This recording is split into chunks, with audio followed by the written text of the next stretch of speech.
10ാം വർഷത്തിലേക്കെത്തിയ മുതുവറയിലെ nice കളക്ഷൻസിന്റെ നവീകരിച്ച showroom തുറന്ന് പ്രവർത്തനമാരംഭിച്ചു. 2026 July 27 രാവിലെ 10 ആമ്പക്കാട് സെയിന്റ് മേരീസ് ചർച്ച് വികാരി ഫാദർ ജോയ്സൺ കോരേത്ത് വെഞ്ചിരിപ്പ് കർമ്മം നിർവഹിച്ചു. ഏറ്റവും മികവാർന്ന ഉൽപ്പന്നങ്ങൾ മിതമായ വിലയിൽ നൽകിയാണ് മുതുവറ സെന്ററിൽ അഡാട്ട് റോഡിൽ നവീൻ കോംപ്ലക്സിൽ പ്രവർത്തിക്കുന്ന നൈസ് കളക്ഷൻസ് ഉപഭോക്താക്കളുടെ വിശ്വാസം നേടിയെടുത്തത്. കോസ്മെറ്റിക്സ്, ഫാൻസി ഐറ്റംസ്, ബാഗുകൾ, stationery, gift items, വാച്ചുകൾ, footwears, toys എന്നിങ്ങനെ വൈവിധ്യമാർന്ന ഉൽപ്പന്നങ്ങളുടെ വിപുലമായ ശേഖരമാണ് നവീകരിച്ച നൈസ് കളക്ഷൻസിൽ ഒരുക്കിയിരിക്കുന്നത്.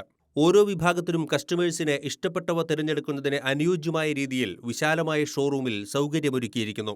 സൗന്ദര്യ സംരക്ഷണത്തിനും പരിപാലനത്തിനും ആവശ്യമായ പ്രമുഖ ബ്രാൻഡുകളുടെ കോസ്മെറ്റിക് പ്രോഡക്ട്സ്, ആഘോഷാവസരങ്ങളെ വർണ്ണപ്പകിട്ടുള്ളതാക്കാൻ ലേഡീസ് ഫാൻസി ആഭരണങ്ങൾ, വിശേഷാവസരങ്ങളിൽ പ്രിയപ്പെട്ടവർക്ക് സമ്മാനിക്കാനായി ഗിഫ്റ്റ് ഐറ്റംസ്, ടോയ്സ്, എല്ലാ പ്രായക്കാർക്കുമുള്ള വിവിധ ഫാഷനിലുള്ള ഫുട്വെയേഴ്സ് എന്നിങ്ങനെ വിപണിയിൽ ലഭ്യമായ ഏറ്റവും മികച്ച ഉൽപ്പന്നങ്ങളാണ് മിതമായ വിലയിൽ മുതുവറയിലെ നൈസ് കളക്ഷൻസിൽ ലഭ്യമാക്കിയിരിക്കുന്നത്. വ്യാപാര മേഖലയിൽ കഴിഞ്ഞ അരനൂറ്റാണ്ടുകാലത്തെ അനുഭവസമ്പത്തുള്ള നൈസ് കളക്ഷൻസ് മാനേജ്മെന്റിന് കീഴിൽ ഒളരിയിലെ നൈസ് സൂപ്പർ സ്റ്റോഴ്സ്, പൂങ്കുന്നത്തെ നൈസ് വേൾഡ്, പുത്തുശ്ശേരിയിലെ നൈസ് കളക്ഷൻ എന്നിവയും പ്രവർത്തിക്കുന്നുണ്ട്. ഓണക്കാലത്ത് തങ്ങളുടെ പ്രിയപ്പെട്ട ഉപഭോക്താക്കൾക്കുള്ള ഏറ്റവും മികച്ച സമ്മാനമായാണ് പുതുപുത്തൻ കളക്ഷനുകളുമായി നൈസ് കളക്ഷൻസിനെ അവതരിപ്പിച്ചിരിക്കുന്നത് എന്ന് മാനേജ്മെന്റ് അറിയിച്ചു. ATK news, Muthuvara.